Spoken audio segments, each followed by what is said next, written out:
শেখ মোহাম্মদ আবদুল্লাহের পরিচিতি, জন্ম ও পারিবারিক পরিচয়। 1962 সালের 27শে ফেব্রুয়ারি সিরাজগঞ্জ জেলার সিরাজগঞ্জ সদর উপজেলার হাটনি ইউনিয়নের গোপালপুর গ্রামে একটি সাধারণ মুসলিম পরিবারে শেখ মোহাম্মদ আবদুল্লাহ জন্মগ্রহণ করেন। তার পিতা ছিলেন মরহুম মোহন মিয়া এবং মাতা মোছা খাতুন নেছা। বর্তমানে তিনি 2 পুত্র ও 1 কন্যার জনক। সফল শিল্পোদ্যোক্তা, নিজের বুদ্ধিমত্তা, মেধা, কঠোর পরিশ্রম ও সুদূরপ্রসারী নেতৃত্বের মাধ্যমে তিনি আল মুসলিম গ্রুপ প্রতিষ্ঠা করেন। এর অধীনে রয়েছে 1 KSM লি, 2 Pacific gas limited, 3 Al Muslim apparels limited, 4 Al Muslim garments limited, 5 Al Muslim yarn fines limited, 6 Al Muslim washing plant limited, 7 Al Muslim dyeing and finishing limited, 8 Al Muslim fashion factory limited, 9 Al Muslim Bhai brothers limited. তার প্রতিষ্ঠানের মাধ্যমে দেশ ও বিদেশে তৈরি পোশাক শিল্পে বিশেষ অবদান রাখছেন।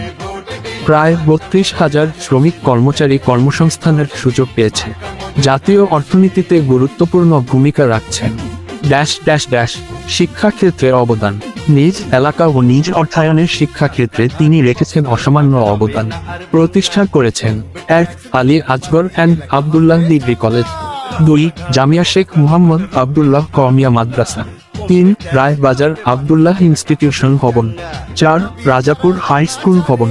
এছাড়াও বিভিন্ন স্কুল, কলেজ, মাদ্রাসায় অনুদান প্রদান, গরিব ও মেধাবী শিক্ষার্থীদের বৃত্তি প্রদান, বই ও পোশাক সরবরাহ সহ নানা ধরনের সহযোগিতা অব্যাহত রেখেছেন।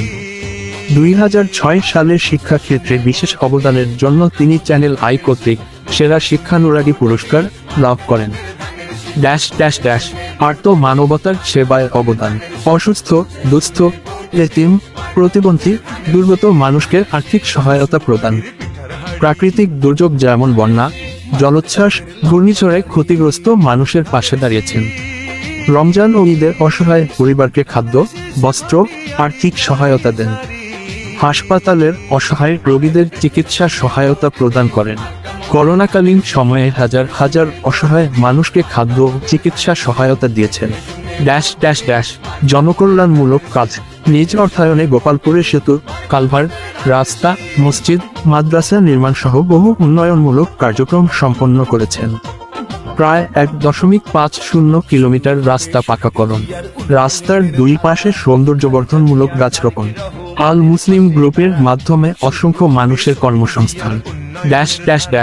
বেকারত্ব দূরীকরণ, আল মুসলিম গ্রুপে কর্মসংস্থান সৃষ্টি করেছেন প্রায় 32,000 শ্রমিক ও কর্মচারী। নারী কর্মসংস্থানের ক্ষেত্রেও রেখেছেন বিশেষ অবদান। সিরাজগঞ্জ সহ দেশের বিভিন্ন অঞ্চলে নারী পুরুষের জন্য কাজের সুযোগ সৃষ্টি করেছেন। রাজনৈতিক কর্মকাণ্ড, শেখ মোহাম্মদ আবদুল্লাহ মহান স্বাধীনতার ঘোষক ও দক্ষিণ এশিয়ার স্বনামধন্য নেতা শহীদ রাষ্ট্রপতি জিয়াউর রহমানের আদর্শে অনুপ্রাণিত হয়ে বিএনপির রাজনীতির সঙ্গে সম্পৃক্ত হন। 2022 সালে সিরাজগঞ্জ সদর উপজেলা বিএনপি আহ্বায়ক নির্বাচিত হন। 2023 সালে উপজেলা বিএনপির সদস্য নির্বাচিত হন। 2025 সালে সিরাজগঞ্জ জেলা বিএনপির সাধারণ সম্পাদক ও আহ্বায়ক কমিটির সদস্য নির্বাচিত হন। তিনি সর্বদা জনগণের পাশে থেকে মানবিক, সামাজিক ও রাজনৈতিক নেতৃত্ব দিয়ে আসছেন। মানুষের আস্থা, ভালোবাসা ও সমর্থন অর্জন করেছেন।